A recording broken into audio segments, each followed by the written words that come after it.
What is going on, guys? Welcome to another episode of the Mask and Health Solutions podcast, where I am joined by Daniel Hauge, all the way from Denmark, who, it's a little bit late, but he's still here to tell us a little bit more about how to live a passionate life and about how to develop yourself as a man. He is the author and founder of Passion for Achievement, which is something that we're going to jump into a whole lot more. But first and foremost, Daniel, I ask everybody, how are you doing today, man? Thanks a lot, man. I've been looking forward to this. Thanks for having me. I've been pretty excited all day. As you said, this is the end of my day. I've been looking forward to this all day. So, yeah, for sure. Feel good. Feel good. That's good, man. I've been looking forward to this conversation too. I mean, when it comes to optimizing human performance and all that, and it's interesting because I kind of got started in the same boat as you. For me, it really started changing about 2020, where I'm just like, okay, I'm passionate about, physical fitness. I learned the male enhancement side of things, and that to me kind of opened my eyes to like, okay, well, what about developing the mind and all these other things? But that's kind of where I want to jump into your story. What was the catalyst, and where did this really begin for you? Did it begin when you were like a teenager and you're like, yo, I want to develop myself to be the best man possible? Where did your journey for personal development really begin, and why? Great question. So, very early in life, I started getting a bit off track in life. I started hanging around the wrong people. Started skipping school. Started, um, doing alcohol, smoking, drugs, very early in life, which, like I said, completely off track, and it actually got pretty bad. It got to the point where I felt like I have to turn this around, or I'm not gonna get that old. I'm not gonna be 25 if I continue this way, and so I decided to really go all in, and I decided that if I was gonna do this, if I was gonna actually take my life seriously, I wasn't just gonna build a normal life, just stand in some factory for 70 years. I was gonna be the best that I could possibly be in every way possible. I wanted what I call a world-class life built around all my values and all these things. So what I did was I started wishing for books on personal development for Christmas, for birthdays.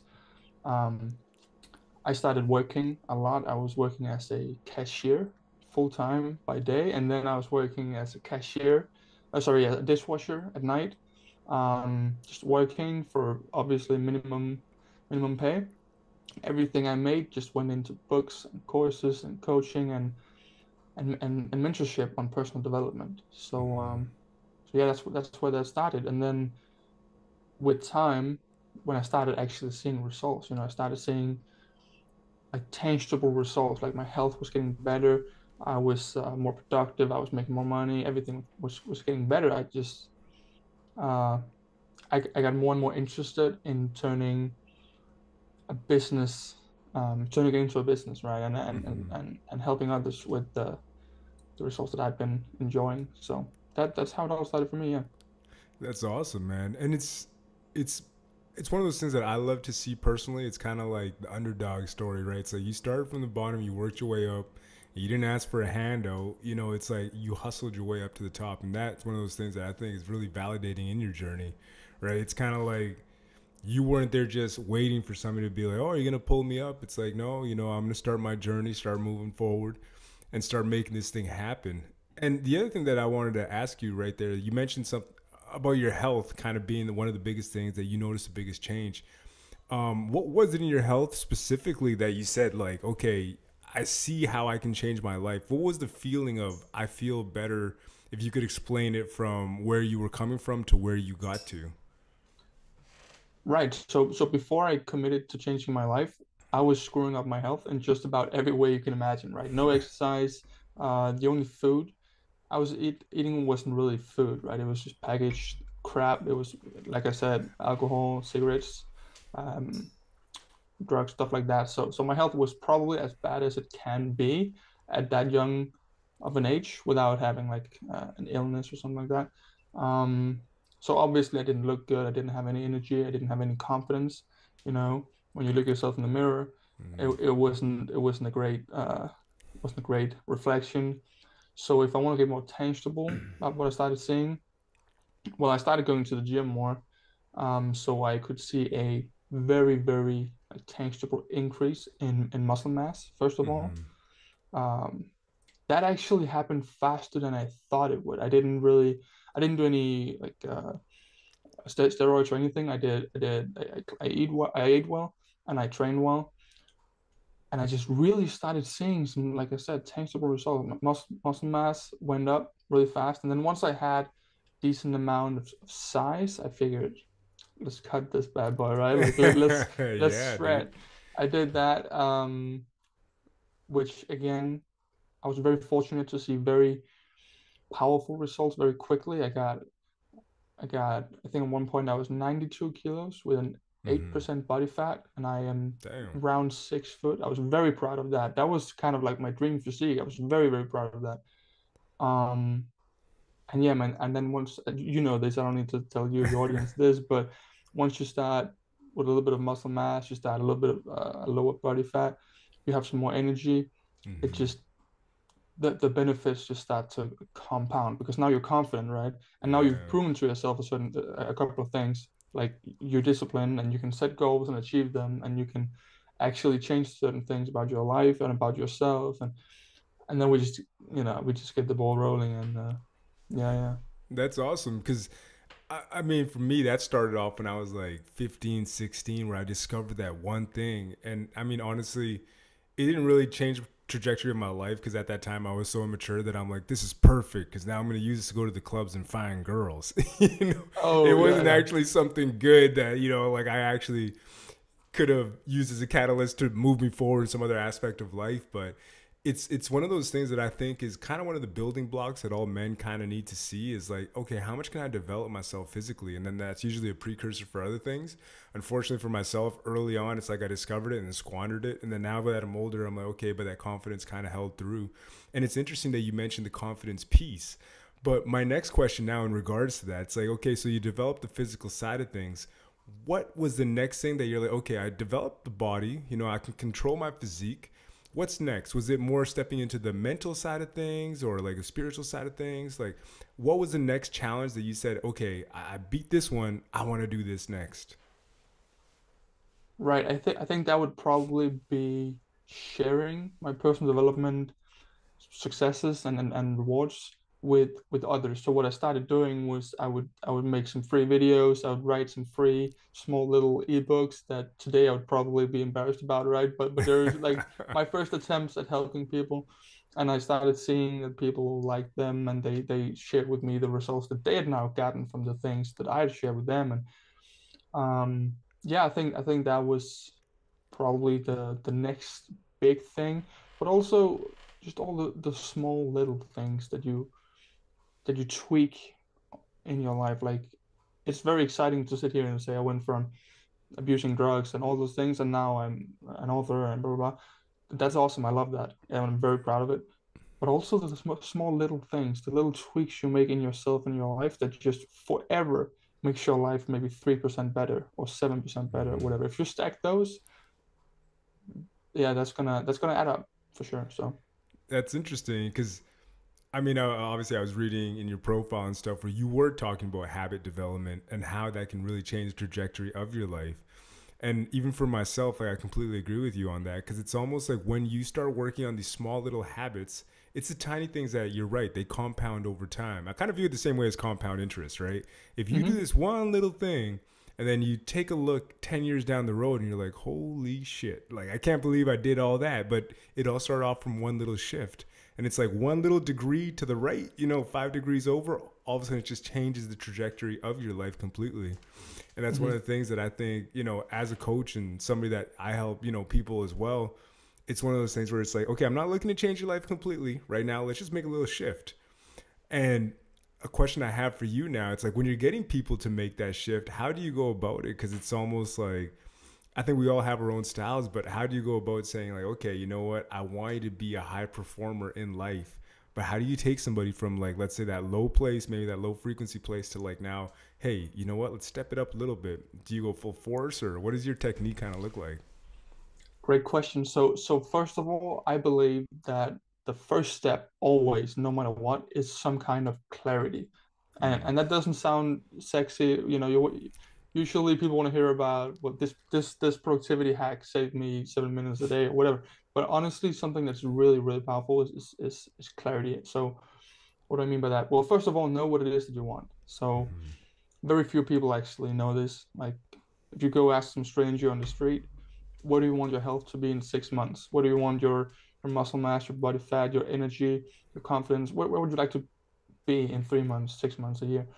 No one has any clue where they're going. And I like to use this analogy. I don't know if you guys in Canada call it soccer or football. You say Oh, we say. I mean, we know it is football, but it's more American football, so everybody calls it soccer. But then we got a lot of like international people now, so it's like now with MLS growing and stuff, everybody's like, yeah, it's a combination of the two things, but it's soccer for the most part. right, right. I'll say soccer. I usually tell people this. Imagine you're on a soccer field and there are no goals, right? So what are you going to do? Where are you going to run? What are you going to optimize? What are you going to Exactly. do better? What are you going Mm. to do less of? What are you going to do more of? Who are you going to ask to help you, score a goal? You can't do anything if you don't know what it is that you're trying to do. So that's why Wow. everyone, well, not everyone, but a lot of people are just walking around like headless chickens because that's what it would look like with a soccer Mm-hmm. game with no goals. So clarity, figure out what exactly it is that you want, and in health, for example, to me it's not always enough to just say I want to be bigger. Cool, Mm-hmm. man. You do one bench press session, you'll be maybe 1.1% bigger tomorrow, and you won because you wanted to be bigger, and now you're bigger. Be more exact. Is there a certain weight or a certain look, a certain whatever? And same thing for money and business. People will tell me, Daniel, I want to have more money. Cool. Here's a dollar. What's next? You know, what's next? So I would rather hear, I want to make 13 grand a month with 70% margins in my business or whatever, whatever. Um, so that's the first step always. Before we start making habits or systems, before we start optimizing, we got to figure out what exactly we're working towards. And usually we'll talk about what I call the pillars Mm-hmm. of your world-class life. So your definition of a world-class life is probably different to mine. Maybe not too different because we seem to be very alike in many ways. Yeah. We're a bit entrepreneurial, both of us. We like fitness. But still, we're all different. So we have different perfect lives or ideal lives or Mm-hmm. world-class lives. So what makes up a world-class life? Well, that would be our values, right? So some people may value freedom a lot, and Mm-hmm. I work with all kinds of high-performing people, but often who I work with are like entrepreneurs and business people and stuff like that. And sometimes you'll have someone who's his main value in life is freedom, but he's built a business that needs him to be in the office 10 hours a day, 6 days a week. And it's like, man, you build a profitable business and everyone is jealous of you, but you're actually further away from the life that you wanted than you were before you built the business. Um, and the same thing goes for health and all these things. So yeah, like I said, we identify the key values or pillars, as I call them, and then you can actually go further. And let's say one of my main values are um, is confidence, right? Mm-hmm. Maybe we can go further and say, okay, what gives me the feeling of confidence? Well, maybe one of them is doing my best with my work. Maybe another one is looking good. And even that one, you can go further down, right, and say, okay, looking good, what does that mean? Is that your physique? Is that your hair? Is that how you dress? Is that your posture? Um, so we will really paint a very, very clear picture of what this person's world-class life would look like, and then you can start doing what you just said as well. Take one little change there, you make one little tweak there, you add this one little habit, you remove this little habit, and you start tweaking, and then once you have that, you can start scaling that, which we can talk Mm-hmm. about later. But yeah, that's how we usually start. Well, it's interesting to me because the clarity piece, I think a lot of people are missing that, man. And it's not, it's almost like in every aspect of life. Even for myself, when I got started too, originally it was like, you're right. It's like you're playing a soccer game, but you have no goals. You're just like, I'm just here on the pitch doing whatever. It's like, what are you doing? It's like, I don't really know. It's like, are we playing defense? I'm like, well, we're not playing defense. We're not playing offense. We have no idea what we're doing. We're just here having fun, running around in circles until you really set that goal for yourself. We're like, okay, I need to score this goal now. And it's all of a sudden you start building and that starts compounding. Obviously, you start working on that. And to your point, it's kind of like the detailed goals, too. I think is something that, makes a lot of sense. But another thing that I was thinking about as you were saying that was, okay, you may set a goal and people may have these goals. How come procrastination comes into play for a lot of people that know what they want? Because there are people that have clarity, but they're like, you know what? I'll work on it tomorrow. Or, you know what? Today's not a good time. That new Netflix show just came out. How do you go about getting these people in kind of the right frame of mind, even if they have clarity, but they're still kind of putting things off? Absolutely, that's a great question. So first of all, I'd just like to say that so let's assume they actually have a crystal clear clarity down to the very because sometimes people will feel like they have clarity, but maybe they've only like scratched the surface of maybe they know they want to make 80,000 a year, but they have no idea if they want to be working 100 hours per week for that or 2 hours. They don't. So still, even then, I would probably often try and get more clear. But let's say they're absolutely clear and they're still procrastinating. Um, Oftentimes it can be because of a feeling of overwhelm, it can be doubts, it can be a bunch of things. So you definitely want to remove those, which is what I do with a client. Would try obviously remove the doubts, which working with someone that holds you accountable and has a proven system and all these things will obviously help with that. But often it's the overwhelm, um, and it's the here's another thing that's often in the way is that people will often rely on things like willpower, on things like Mm, motivation, on things like, okay, if I feel good and I have the time and the stars align, then I'll go to the gym. And yeah. the problem is that's very inconsistent, but it's also difficult.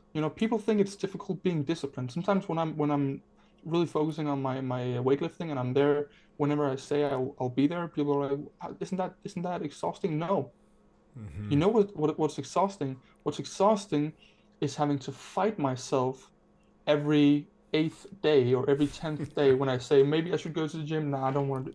Maybe I really should do it. No, I'm not feeling like it. When it's Mm-hmm. a system, when it's something you just do. So instead of willpower, it's a system. Instead of motivation, it's discipline and habit and routine. That is key. So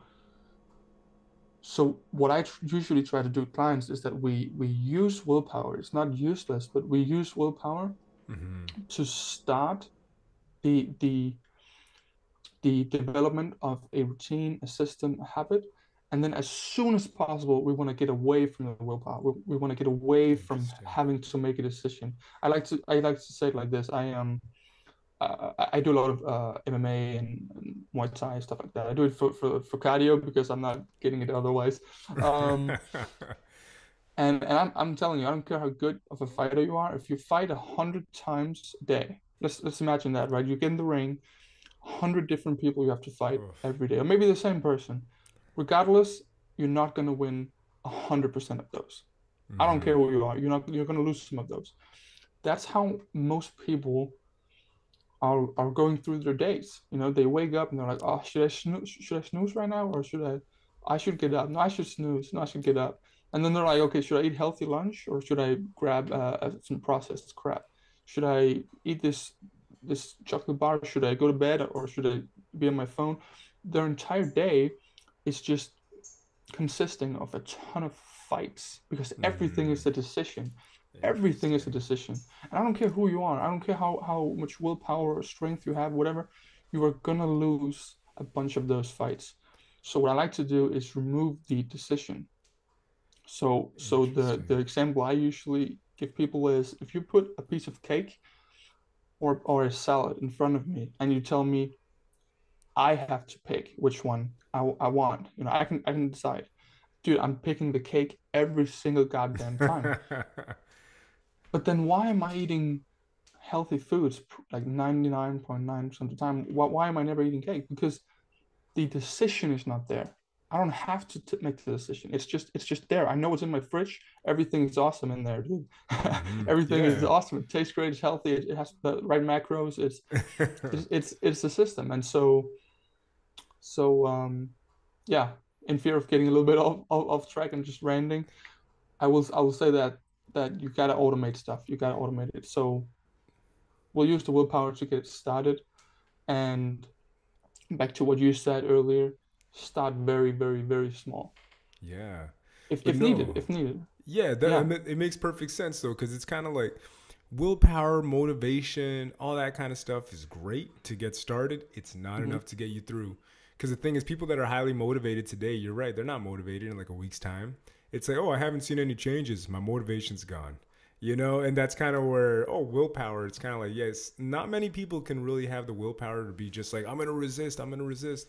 Yeah, and I 100% agree with what you just said right there, too. It's kind of like, for me, it's kind of tough because I got kids and I got to like buy some stuff that they like, you know, and they got like the healthy organic cookies and stuff. And sometimes I'll be like dieting and I'll just be looking at them like, man, I could eat all their lunches right now. But I don't, right? But you're 100% right in that it all comes down to the decisions we make every single day. And it's kind of like that tension too of like, and that's another way that you actually shed light on that I think makes a lot of sense is that when you don't have to make those decisions, you know, you're just going to wake up. Like I'll be honest, man, like I eat the same like 5 meals every single day. And it just kind of takes the guesswork out of it and it makes things simple. And even for like my clients as well, I'm like, even people that don't realize this, they fall into a rhythm and they fall into habits as well. They just don't even know that they fallen into them. It's just they're bad habits, you know, and it's almost like you pull them away from it. They're like, okay, let's replace that with something good, something new, and then let's do it a little bit differently. And I think that's where you shedding light on that actually takes that guesswork away from them, right? Yeah, exactly, exactly. The more of those decisions you can automate, the better. Because every time you're making one of those decisions or fights, as I called it before, it strains you. It costs you energy and effort, regardless of you're winning or not. So even when you're winning, it's like you had to kind of fight yourself to get it done. Which I'm not saying that's a bad thing. I'm just saying when you can automate it, we should do that. And like you said, everyone has habits. Like most people, healthy people and unhealthy people, have a couple of staple meals they eat, right? So it's Mm-hmm. not really more effort to eat healthy. It's also not more effort to eat unhealthy. The effort is kind of changing the diet, changing the habits, changing what you've been doing because Ah, that will be the new unnatural for you, and that's where we leverage willpower until that becomes the new natural. And also another thing I'd like to say is the easiest thing in the goddamn world is scaling a habit. Okay, yeah, so if elaborate you on can do, that. Yeah, you mentioned yeah, that earlier. I want you to elaborate on that. if you can if you can do something for 5 minutes every Monday, let's say that's maybe that's a cardio, that's weightlifting, or maybe it's something for your work, or it's if you can do something consistently for 5 minutes every Monday, you can probably do it for 5 minutes Mondays and Tuesdays. If you Mm-hmm. can do that, you can probably do it 7 minutes. And if you can do it 7 minutes, you can probably do it an hour. And so what I'm saying is once it's something that you're doing, once it's a system, and let's just take the example of going to the gym. Again, you probably know this even better than I, but what I like to do and what has worked for me is again the systems. An example of this is instead of saying I'll go to the gym when I feel like it, when the time is right, blah blah blah. You can go I'll go to the gym Mondays, Wednesdays, and Fridays after work, right? That's Mm-hmm. more a little bit more of a system. And again, if you can do that for 15 minutes, you can probably do it for 20 minutes as well. And if you can do it for Mm-hmm. 20 minutes, you can do it 25. So the hardest parts, pretty much always for me and for our clients, are first the clarity part. Usually that's the hardest part, and then getting started. So we just scale it all the way now. We just go okay, look, you're looking for this health goal, health improvement. I want you to drink a glass of water when you wake up on Mondays. That's it. That's all I need you to do. That's all I need you to do. And then we just scale these little habits. So yeah, scaling a habit is very easy. It's just about it being optimized for what you want to do, and then Mm-hmm. actually starting it. Interesting. Because you're right. It's almost like just getting to that point where you kind of realize that I got to make this change, and then making that change is actually the hardest thing. Because a lot of people, I think it comes down to that clarity piece as well, but a lot of people know inherently what they should be doing. It's almost like just making that first step for whatever reason just escapes us as human beings. Because I think a lot of us deep down we know it's almost like we know what we should be doing. And even with some of the clients that I work with, I'm like, you know what you should be doing. I'm just here to hold you accountable and make sure that you do it right. And I'll reach out and I'll be like, hey man, I saw you had a pizza. I told you Yeah. we're not having the pizza. So the first thing that we got to do is almost like eliminate certain things, and that's kind of like the beginning of their journey as well. But I honestly feel that it is necessary, and it's almost like sometimes just the removal of things can be a catalyst to the change that follows afterwards too, because it's almost like just taking the stuff out, like you mentioned drugs and alcohol and whatever. It's almost like when you take that stuff out, you're like, okay, cool, like if I could do that, what else am I capable of, right? Hmm. And I think that everything kind of works cohesively, like together, when you kind of just put all these different things together, and then you're like, okay, cool. Now, what else can I do, right? And it's just beautiful to see that you have a system that works for that. The other thing I wanted to ask you though is that you mentioned a couple of the pillars, but what are the other pillars in your system that you use or you employ with your clients to make sure they reach the goals that they have and get the results that they want? Right, right. So the pillars are really just another word for the client's like values. The client, if I told you right now we have your life, and we're gonna hold up this life with 4 to 7 pillars. What would you want those pillars to be? And for some people, that's security. For others, it's freedom. For some, it's a certain type of health. It's for some it's money. For some, it's impact. For me, things that matter a lot to me are freedom, impact, and stuff like that. And so Mm-hmm. these pillars will change from person to person. Some of them we kind of almost have. Like most people want some kind of good health, right? Um, but some of them will be individual. And then for each of these pillars, we will dive deeper. So, like I said, if one pillar is confidence, we'll dive into, okay, I'm confident when I, one, um, work as hard as I can in my business, two, when I look good, and three, when I have a social life where I feel desired by my friends and by women or whatever. Mm-hmm. So if those three are the key ingredients of this one pillar, then then yeah, we will do that for all the pillars. And then what we'll look at is, okay, which one of these pillars that you've set up do we need to work on first, right? Maybe one of them is really painful. You want to be a 9 at this one thing, but you're maybe a 2 or whatever. Mm-hmm. And by the way, we don't always need to be a 10 in everything we do. Like for me, I don't need to be the best at MMA in the world. It's just a hobby. I like to do it. If I'm a 7, cool. That's that. Yeah. Um, and when I put numbers on these, I say 10 is like, yeah, the best you could Yeah. possibly have, right? And World then class. right, I don't need that for everything, not at all. And so, um, yeah.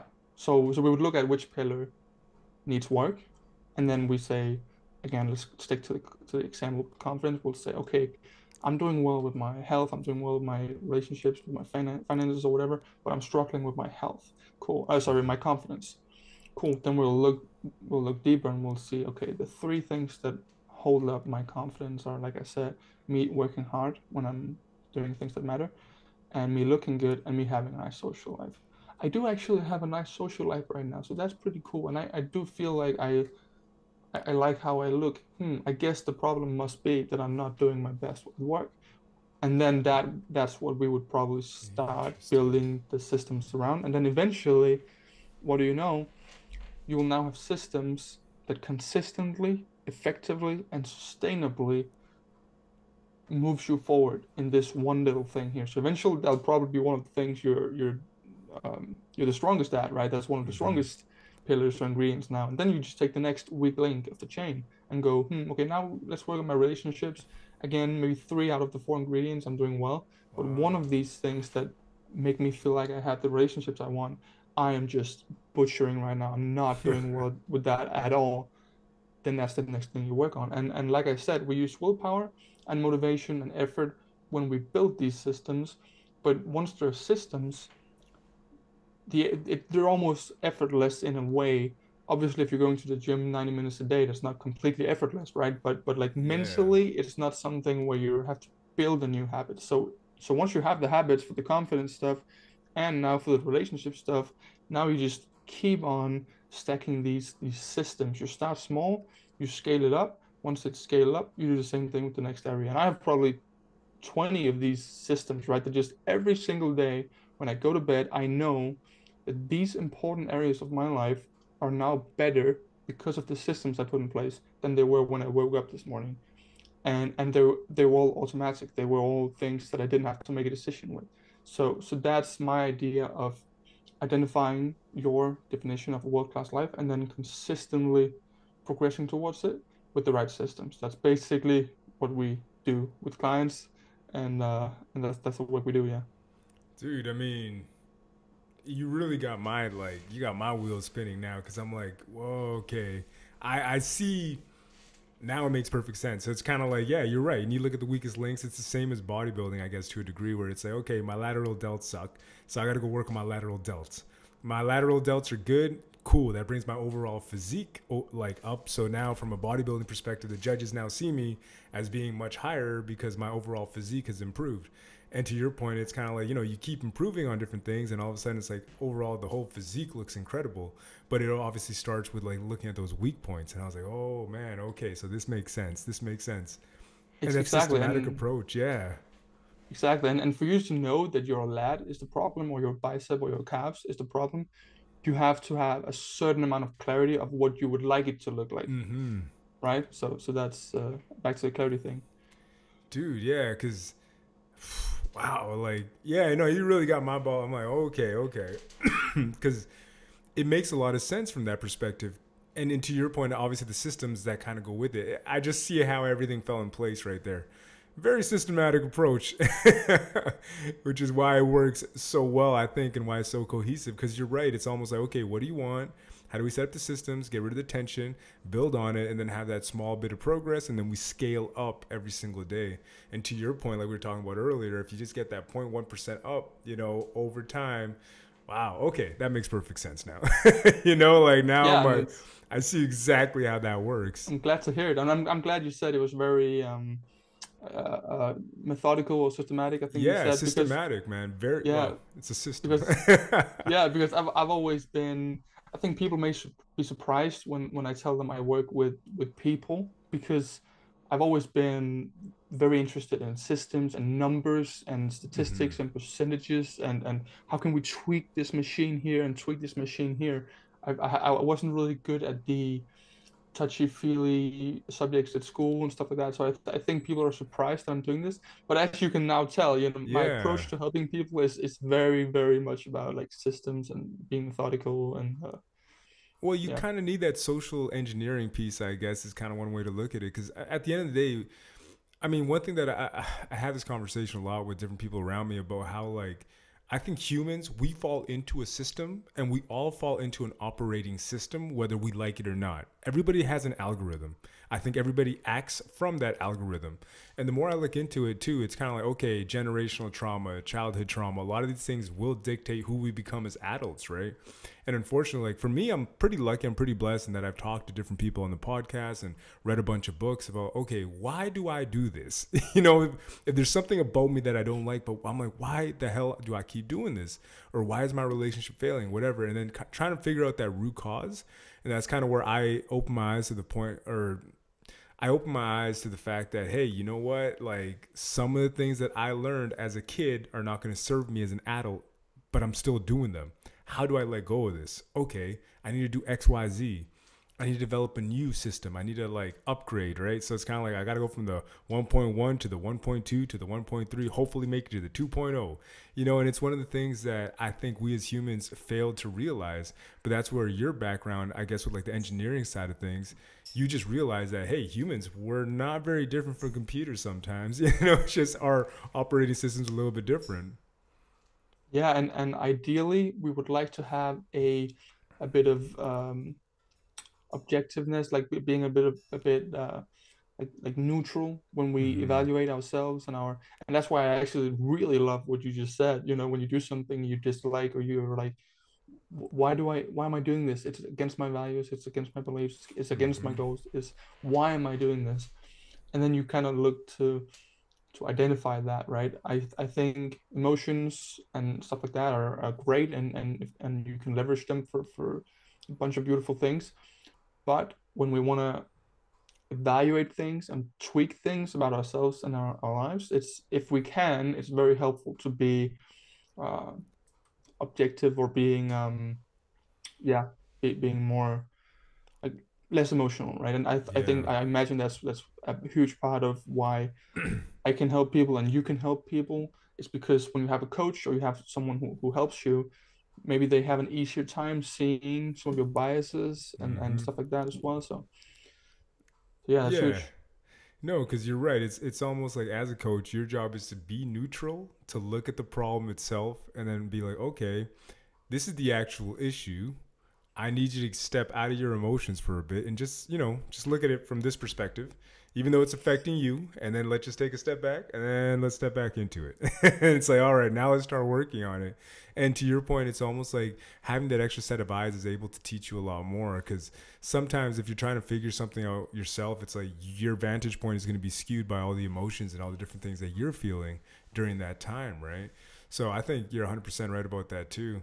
But the other thing that I wanted to get into with you is that now you've told me this, and I'm like, I want to hear a story about one of your clients and how they went about it, implementing this into their lives, and how it changed their lives for the better. Like if you give us your favorite success story, man, I'd love to hear it.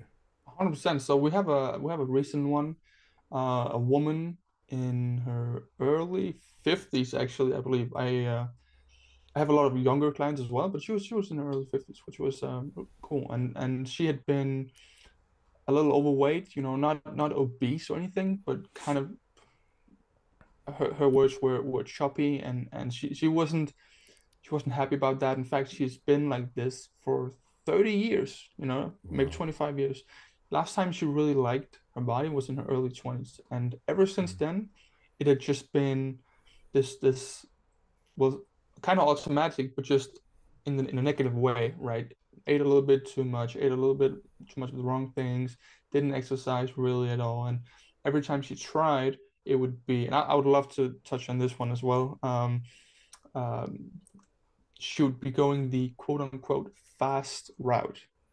We Mm. see this everywhere today. In weight loss, it's often something like eat this herb from Kenya and you will lose 40 pounds in 6 days. Yeah, I seen And that. then yeah, and then people do that. It's the same thing in the business world, right? Like make a gazillion dollars in 3 days. Mm. Yeah. And obviously that doesn't work. And so then you get overwhelmed, you lose a sliver of your confidence, maybe a lot of your confidence for next time. And then months go by and she eventually tries again, but Mm-hmm. still she goes the quote unquote fast way, and she's just failure and failure and failure. And this really hurt her self-worth, actually. Obviously you can point out a bunch of negative um, issues with this problem. She was unhealthy because she was overweight and didn't exercise, all these things. She Mm-hmm. she didn't like how she looked and all that. But what really, really, really hurt her the most was her self-worth. And not because of how she looked, actually. She didn't like how she looked. But the main thing was kind of like what you said before, actually. She said, I want this so bad, yet I'm doing the opposite. Why am I doing this? Why am I eating a bag of chips when I've been almost crying all day about being overweight? Why can Yeah. I not change myself? Why can I not change my life? Why can I not change my circumstances? Am I weak? And she used the term, which is this is actually a Danish client, and in Denmark we have the saying, I have the spine of an earthworm, and that means you have like zero willpower or anything. Yeah. So the first thing I told her when I met her was, regardless of how little willpower you think you have, I promise you have more than me. I promise you have more than me. And look at my life. Now let's fix yours. Um, and so yeah, that's what made me a little bit emotional about her, was the self-worth reduction due to her not being able to change her life. Um, but also in a way it kind of confirmed that I was on the right path helping people, Mm-hmm. because she desperately needed this. Anyway, we decided to go the quote unquote slow route. I told her, okay, you will identify a bunch of things that I call them bridge the gap activities because they are activities that you do that bridge the gap from where you are to where you'd like to be. And these are the activities that we automate and build systems around. And so she said, okay, well, I've always been really bad at staying hydrated. I said, cool. When you wake up in the morning, you drink a glass of water.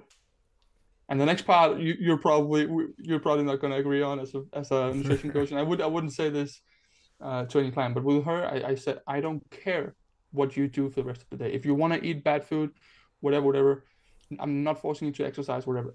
All I need you to do is drink this glass of water. And once that was consistent, which it was the first week already, and she was like, "Are you sure this is gonna actually help me?" I said, "Trust me." Then I started saying, "Cool. With your lunch every day, you'll have a glass of water. So when you wake up and with your lunch, that's all I need you to care about. No, you can exercise if you want, you can eat healthy if you want, but Mm-hmm. no like expectations or anything other than I need you to drink this glass of water here." And eventually we started. And again, I'm not a nutrition coach or anything like that. So I'm more the person who helps you implement what you know you need to Mm-hmm. do, right? So she knew what eating healthier would mean for her. She knew exercising would be good for her, right? So I'm not an expert on that. I'm an expert on the implementation. So I just told her make this one change in your diet, make this one thing you want to exercise, you want to do some resistance training, and you want cardio. Cool. This one little tiny resistance training thing you'll do once a week, and then twice a week, and three times. Eventually, she was a machine, right? Mm-hmm. Hydrated 100% of the time. She eats better than probably 95% of people. She gets her resistance training in, I think 3 or 4 times per week, and then Nice.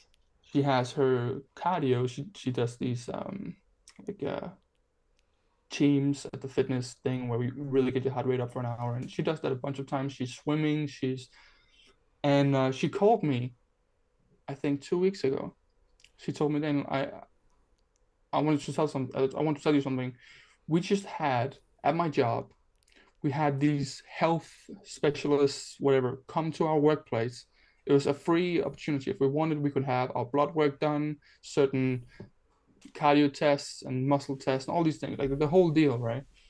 And I scored the highest of like everyone. There, by the Wow. way, there were a bunch of 2-year-old males here with me, and I crushed them all. They said I was younger than my age in just about every um, metric, and so that was awesome to hear. And also because usually when I say, and this was the thing I wanted to touch on, slow is smooth and Mm. smooth is fast, right? And Yeah. slow is consistent and slow is something you can get started with, and slow can be systematic and all these things. Fast is very difficult to control and be consistent with. So oftentimes slow is faster than fast, right? And what I mean Yeah. by that is if you build the right systems from scratch and then you scale those, which may seem slow at first. That's probably one of my number one problems with clients is that they will get very impatient in the beginning. They'll be like, "Come on, then let's do this." Um, but what we're talking a few months, and they're completely Mm-hmm. different people. Whether it's their health or their confidence or their business or whatever. A few months, man. You tell me that's slow, right? You tell me that's slow. Yeah. That's amazing. It's incredible, and that's what the slow route will do for you. So that was a cool little success story. Yeah. Yeah. No, and I mean, it just goes back to that first implementation, right? It's that one little thing, and all of a sudden it just tips the scale in the right direction.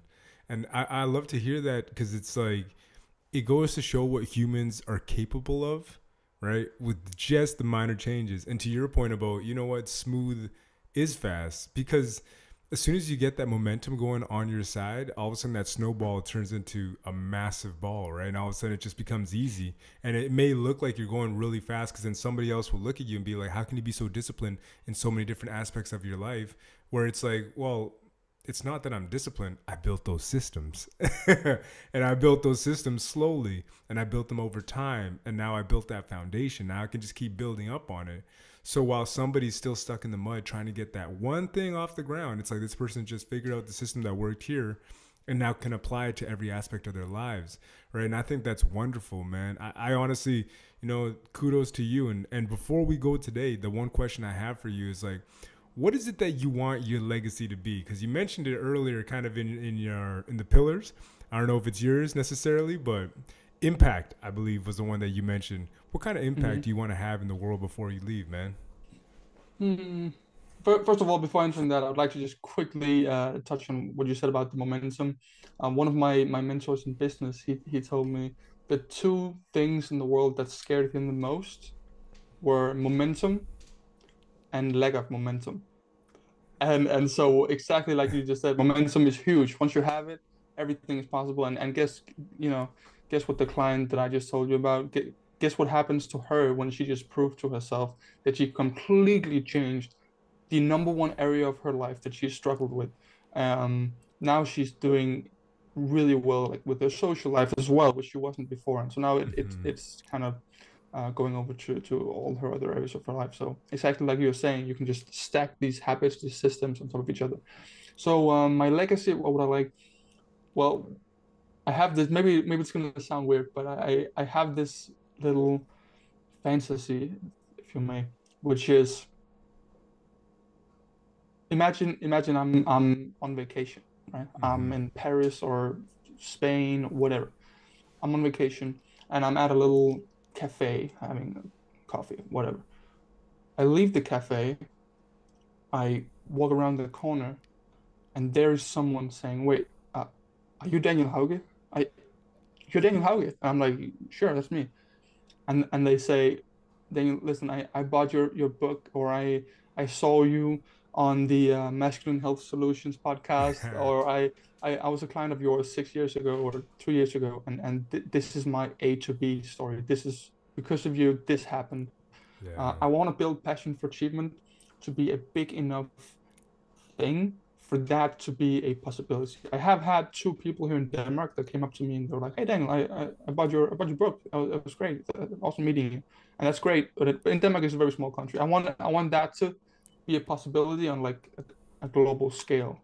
Yeah. Um, that would be I can't even I can't even imagine. That would be incredible.